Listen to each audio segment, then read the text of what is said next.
Right, the next subject I'd like to talk about is my involvement over the years with air displays and flight pasts. Let's talk about air displays first. I still have a big involvement in air displays. My involvement with air displays actually, if I look back at it now, it covers really 60 years or so. I have done air displays in the Lightning, the Gnat, and the Tornado. I'll talk about those, and then I'll talk about my involvement with air displays in more recent years, and then flight pasts. The first flying involvement I had with an air display was actually in RAF Germany, when I was flying the Lightning based with 92 Squadron at RAF Gütersloh. In those days there used to be a big air display at RAF Wildenrath, which was another RAF base in Germany, and that display was actually sort of on the end of an air-to-air refueling hose. It was an air-to-air refueling demonstration, which we did 2 Lightnings with a Victor tanker, and the other pilot was my squadron commander, and I was selected to be the other pilot. That's quite interesting actually when you're doing air-to-air refueling at low level. Most of the air-to-air refueling we do in a day-to-day sort of environment is up at high level, where the air is quite quiet and the drogue, as we call it, doesn't wave around too much. So you can, if you follow the guidelines, you can get your probe into the basket because without too much difficulty. Different thing altogether at the lower levels, and on this occasion, so we had a few practices and it came to the day. Just in all, we would get airborne from Gütersloh. We'd link up with the tankers at in the medium levels, medium to higher levels. We join up and then probably just get ourselves, have a few practice prods, make sure we get into the basket and what have you. And on the tanker, where we used to get in was you don't look at the basket at all, because as soon as you start looking directly at the basket, you start jumping all over the place in your aircraft. So the way we used to do it, we used to look at the aircraft in front, the tanker aircraft, and there would be lines on the tanker aircraft, sort of line-up lines, and we literally get ourselves lined up, get ourselves into a prod position, waiting position as they call it, where they're sitting nicely about the same height as the basket, looking at the aircraft in front, and ready to move forward. When we're settled, then we move slowly forward, looking at the lines on the aircraft in front, and if we've got the lineup right, and you've got to be in trim for that as well, that can make an effect, then all be well, the probe should go straight into the basket. It doesn't always happen that way, you do miss, and sometimes you have to make minor adjustments to get in, but at the middle levels it's not too bad. In you go. So we do that, and then we descend in with the tanker, with the 2 Lightnings on the wing, not plugged into the drogue at this stage. And if we had to go through cloud, we just go through cloud in formation, and we come out the bottom, and then on those days we would aim to go in ideally with the plugged in, but down at the lower levels the drogue really waves around, and when I say waves around, I mean it really waves around, mainly because of the turbulence in the lower air, and this makes it very difficult to line up and get into a settled position and get the probe in. Well, on this particular occasion, on the final actually display day, the squadron commander, he actually got in quite quickly, and so he was plugged in. Once you're plugged in, you can settle it, you can take any movement without too much difficulty. Getting plugged in the lower levels is the difficulty. I was certainly having difficulty on this occasion because the basket was waving all over the place.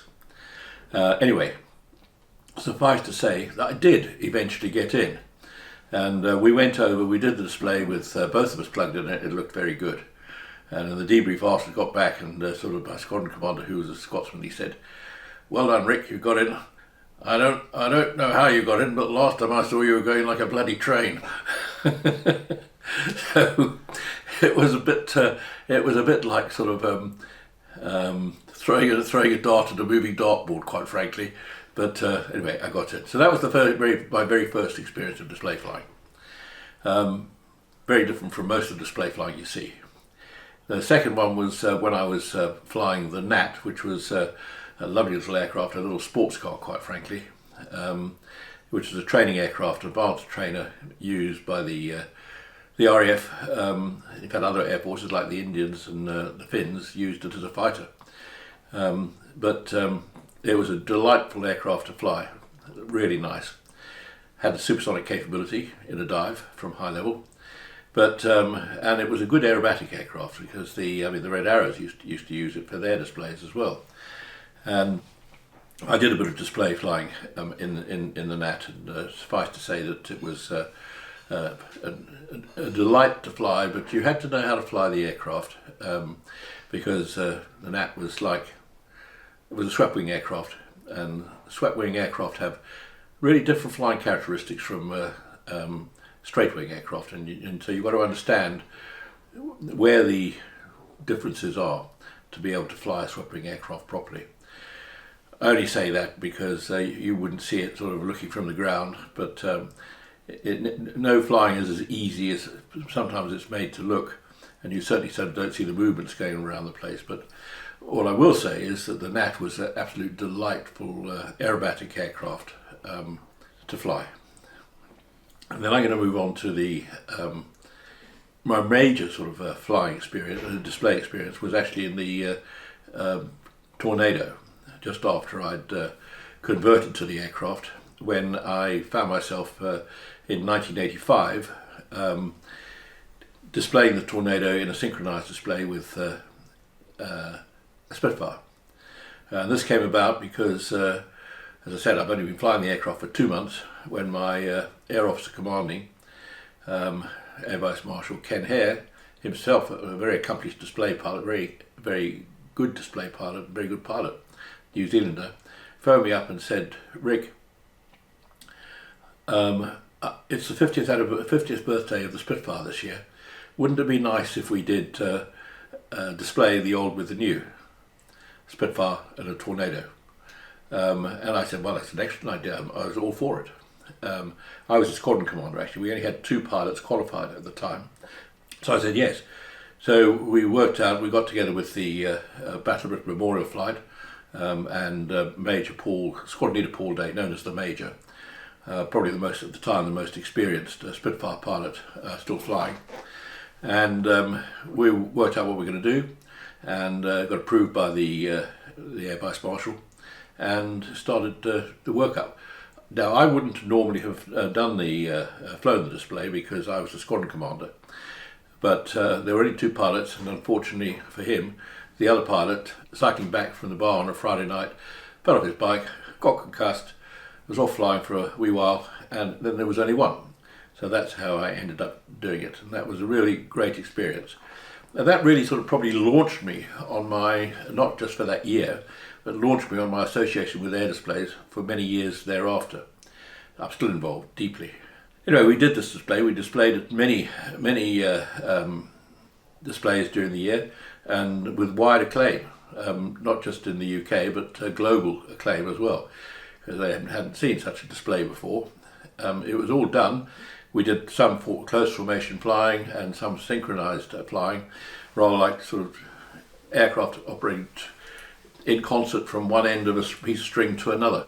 And it was done mainly through the Spitfire. We could see each other most of the time anyway, but the Spitfire would do all the radio calling. So because I knew where he was going to give radio calls, I could always tell exactly what point of he was at. And I knew what I had to do, whether I had to go faster, stay at the same speed, or go slower. So he did the RT calls because he didn't have the ability to change his speed that much. I did.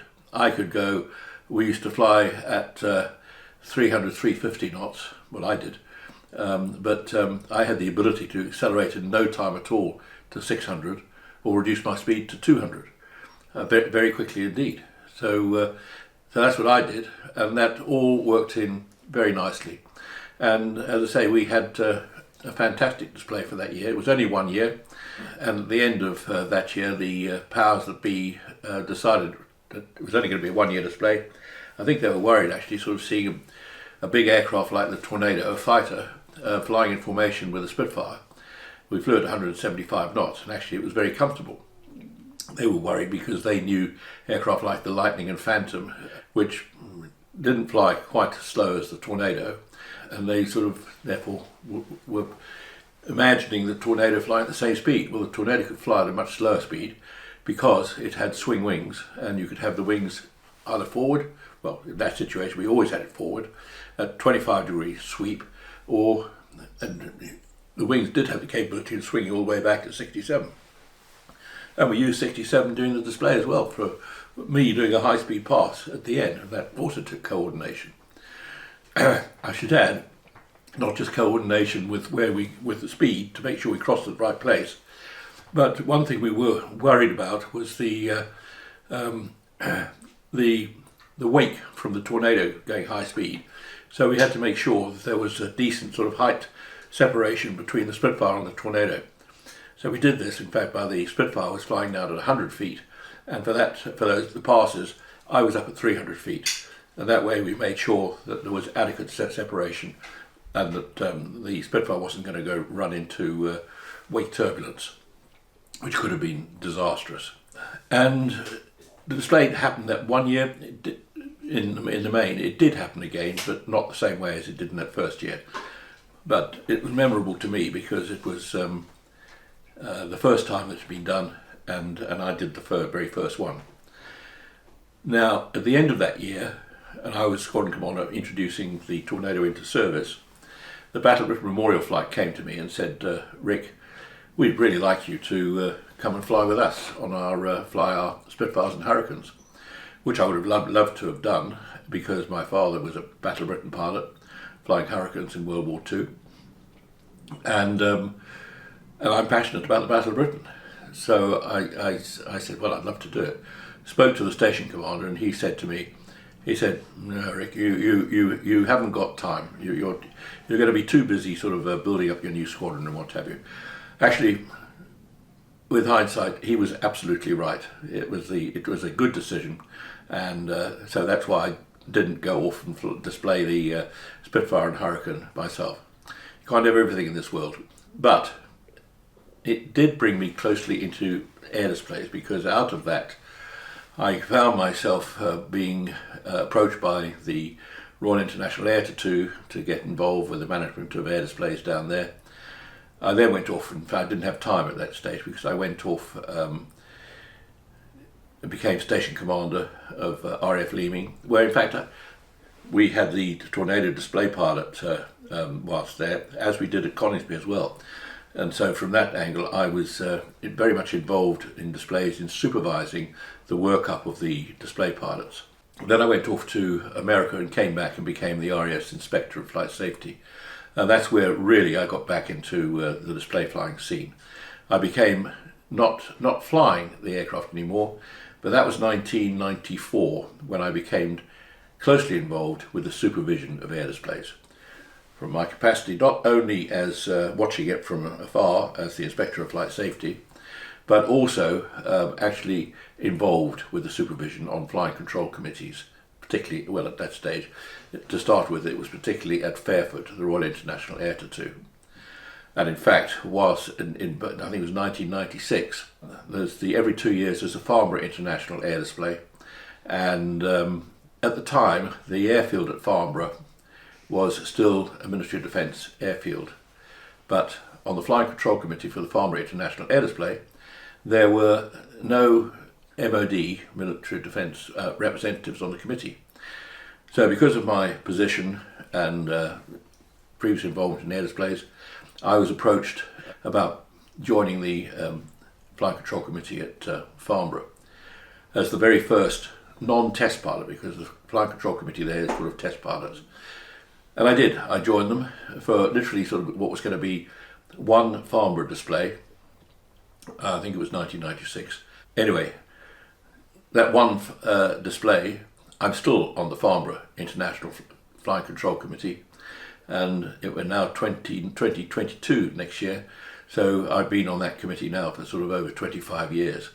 So I'm still involved, and I became even more involved because I then was approached about joining the Duxford Flying Control Committee, the Imperial War Museum Duxford Flying Control Committee. That I think was in 1998.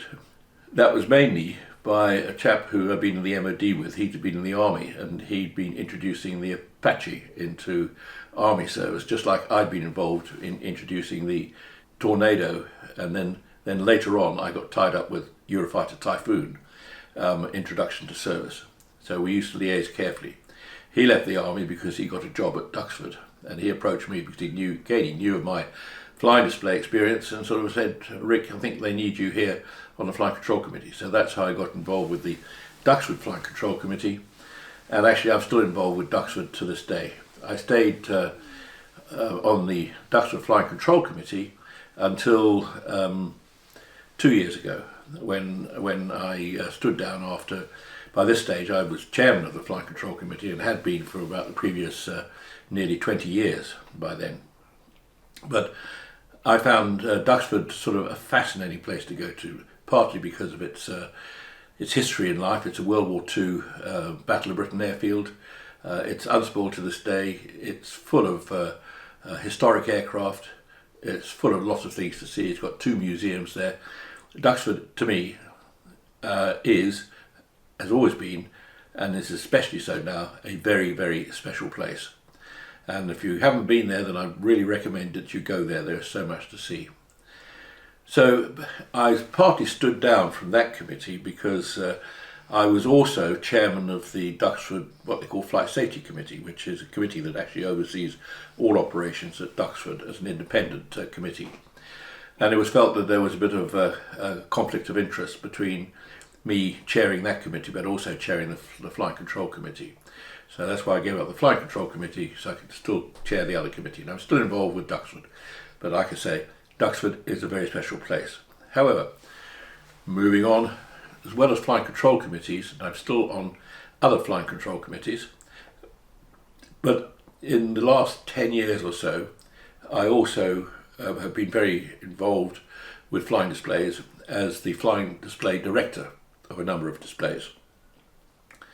And since 2016, I think it is, we've had a formal sort of accreditation course to complete to become an accredited flying display director. And I'm what they call a Tier 3, one of not many Tier 3 flying control committee, flying display directors around. And that means basically sort of I'm qualified to be the director of any display, quite frankly, but any big display. And I am flying display director for probably 3 or 4 displays, ranging from one of the biggest displays to one of the smallest as well. So my involvement with flying displays has been extensive. It's taught me a lot. It's kept me in touch with the aviation community at large. I've met people that I wouldn't have met otherwise. I've got some great friends out of it. Really, it's been a very satisfying experience. And like I said, I've been involved with air displays now for what must be 60 years. And I intend staying involved for a few more years to come. So that's on the air display side. But probably on the air display, it's also worth saying. The air displays are closely regulated. We do fly to a set of rules, whether it's civil or military, but the rules and regulations for air displays are clearly laid down, and they're administered, inspected, policed, and the whole aim of that, because the number one criteria for sort of running an air display is the safety of the public and the safety of the aircrew themselves. And I'm pleased to say that I've witnessed very few incidents or accidents over the years.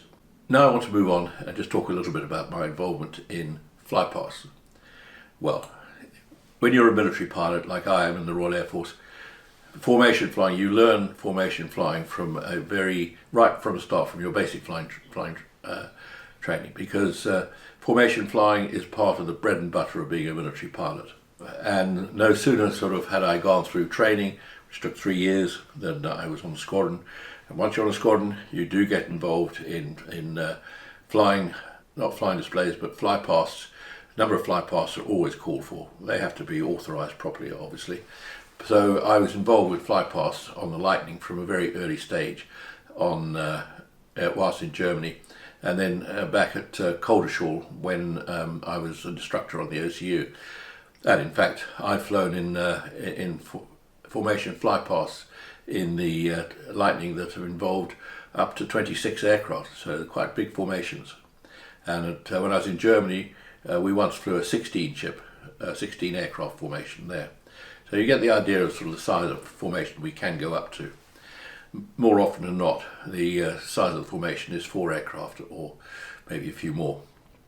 So that was the fly past. But then when I introduced the Tornado into RAF service, I had some fairly unique involvement with fly past there. First of all, because it was a new aircraft, and the Air Force Board or the Air Force, they were very keen to show that the new aircraft be seen around the place. So when there was a prestigious fly past requirement that came up, invariably, and we were the only unit at the time, only fighter unit equipped with Tornado, invariably it was my unit that got the task. And I think the very first task we had was, we used to get little minor tasks with 2 aircraft, but the first major task we got was actually the opening of the Commonwealth Games. I'm pretty sure it was the Commonwealth Games. Well, it was, and I led the fly past for the opening of the Commonwealth Games when they took place in Edinburgh. And I'll never forget that, because the weather wasn't perfect. Edinburgh, the facility was easy enough to fly fine, but I remember sort of the BBC man called me sort of early in the day to speak to me as leader of the fly pass, and he said to me, I couldn't believe what I was hearing. He said, Rick, why don't you arrive for the fly pass about 40 minutes early or so? So it would be quite a bit of a nice surprise, wouldn't it? I said, hang on a minute, I'm authorised to sort of do a fly past sort of at the right time, exactly the right time, and I'll be there at the right time. And that's exactly what we were. But I found that a little bit of a sort of a side. Maybe he had his tongue in his mouth, I don't know. Anyway, that was the start. Obviously, the eyes of the world were watching. You're just a minor little thing, as far as the eyes of the world are concerned, unless you get it wrong. But as far as I was concerned, leading the formation, it was most important. I didn't get it wrong. I got it right. So you always got to make sure you get it right. And I got that one right. Then I led the Queen's, again, the new aircraft. I was asked to lead the Queen's birthday fly past for the Queen's 60th birthday in 1986 with 9 Tornadoes, which was it was a very prestigious thing to do, and that it required what people see on the ground when they see 9 aircraft flying over the top of Buckingham Palace at 1300 on the Queen's birthday. That's what they see. But what they don't know is the amount of preparation and planning that goes on behind the scenes. Not just on my squadron, but at headquarters, and everything has to be covered, and clearance of airspace. There are so many different facets involved with doing that sort of fly past that it is really quite a major task. And in preparation, I would go down the route initially with 1 aircraft, just to have a look at the route. I couldn't go in beyond a certain point because the airspace wasn't cleared to me at that stage. Just have a look. I went down the route in a helicopter to have a closer look at the landmarks to make sure that I wasn't going to get it wrong. And then I went down the route with my deputy sort of in trail behind me. i.e. the deputy. When you fly a formation, you always have a deputy formation leader, so that if I went unserviceable for any reason, the deputy can take over from me. So the deputy came down so for that very reason, so that he'd seen what was going on. And also we'd look at flying over Buckingham Palace. Again, another thing people don't know is actually we'd form up in a formation out over the North Sea, a long way out, probably 60, 70 miles or more, maybe 100 miles out. And then from when you sort of set off on your run-in, you are going down a line towards Buckingham Palace, and it's a straight line. And the aim is sort of obviously to end up sort of going down the Mall and over Buckingham Palace. And actually sort of the previous flights we'd done to sort of check the landmarks that were there were very useful, because having a visual reference is fine. Actually, with the Tornado, even if we didn't have a visual reference, the navigation kit on the Tornado, the computers, are so accurate that they even if I had my eyes closed or was in cloud, the computers would have taken me over the top of the palace at the right time. It does that's how good the aircraft is at sort of doing the work for you. But you couldn't rely on that, so it was a visual one. It was always visual. So anyway, on the day I had my 9 aircraft. In actual fact, what wasn't known, we only had 10 aircraft delivered to the RAF. I did have to stop flying for a few days before the event, so the engineers could work on the aircraft and get them all serviceable for the big day, which they did. We had 10 out of 10 serviceable. We got 10 out of 10 airborne, 9 to go down the route and 1 as a spare. In actual fact, we needed a spare because one of the formation had a hydraulic problem, and the spare had to jump in, and the one with the hydraulic problem went back to base. And we went down route, over the top, on time, and came back to Coningsby, where we did another display, did another couple of displays in fact. But another thing, again, when people are looking at 9 aircraft on this occasion flying over Buckingham Palace, nobody would have any idea, I've already said, about the amount of work and preparation that goes in behind the scenes to get people there on time. But also, nobody had any idea that actually we only had 10 aircraft. So getting 9 over the palace on that day itself was quite an achievement. So that's another memorable fly past from that particular time when I was in Tornado. I remember after that, I led 2 fly pasts for the Queen Mother. One over the RF Museum at Hendon. That was pretty straightforward. And one, she was carrying out an inspection at the Joint Services Staff College, which was at Greenwich at the time. And we were told be over at a certain time. There was always flexibility in that situation to adjust ourselves slightly. And I think we got to a point from where we really wanted to run in without any sort of interruption. And we got to that, I think it was about 6 minutes out, and our man on the ground said, she's on time. And so we set off down route with 4 aircraft, this was, again. And I always, the chap in the back, a chap called Stu Black, who was my deputy squadron commander at the time, he was exceptional value on these fly pasts as well, because he was working like a paper hanger. Although the computers were doing all the work, he had to make, as a backup, to make sure he'd done all the work as well, and more. And he was absolutely invaluable on all the fly pasts that I led. And on this occasion it was needed, because we got to 2 minutes out to fly over the dais where the Queen Mum was going to be, and suddenly we got a call from the ground, sort of, she's running late, delay 2 minutes. So, oh dear me, 2 minutes out we get delayed 2 minutes. So then Stu in the back, sort of, as we go into a turn, keeping it sort of steady at I forget what the bank was, whether it was 30 or 45 degrees bank, and while in the turn he was doing all the calculation, we were making minor adjustments throughout to roll up to be there on the dot of a 2 minute delay. It's great credit to him. All I had to do was follow his instructions and fly the aircraft as smoothly and as accurately as possible. And it's great credit to him that actually we were over the top of the Queen Mum exactly on time. So those I just talked about 4 flying fly pasts there that were memorable. I remember one other fly pass as well, which I didn't get quite so right. Got the fly past right. We were doing a fly past over Strike Command at this time, and we were doing it at 1,000 feet. And we were running in towards High Wycombe, and we were at 1,000 feet, except that we're right on track.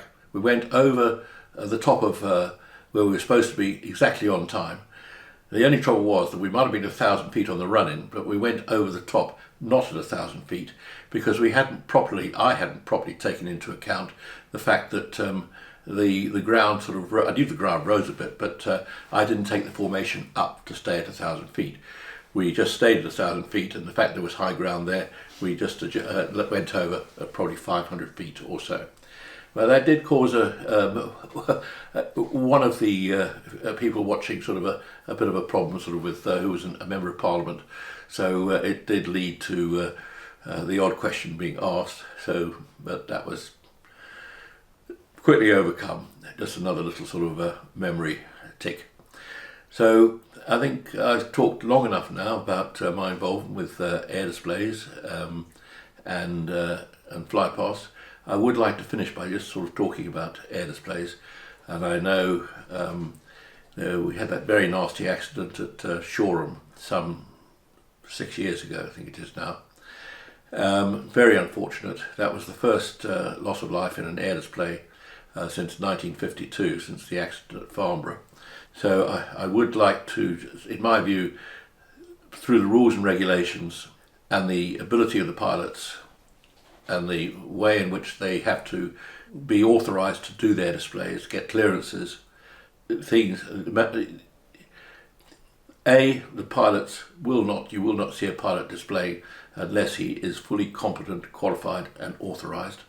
B, the rules and regulations are designed to look after the public and also the aircrew flying the display. Air displays are, people-wise, they say that it's the second most popular entertainment to the public after football. That's because, in numbers-wise, that's through the numbers of people who watch air displays every year. Admittedly, a lot of this is because there are a number of air displays at seaside towns which get huge populations in the summer months watching air displays.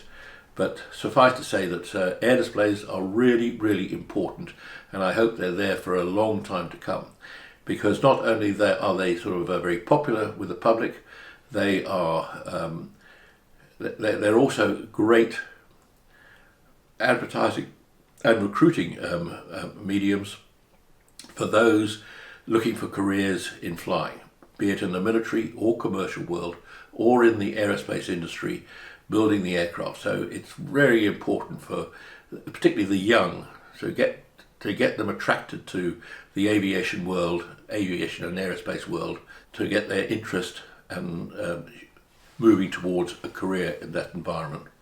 So they're very important.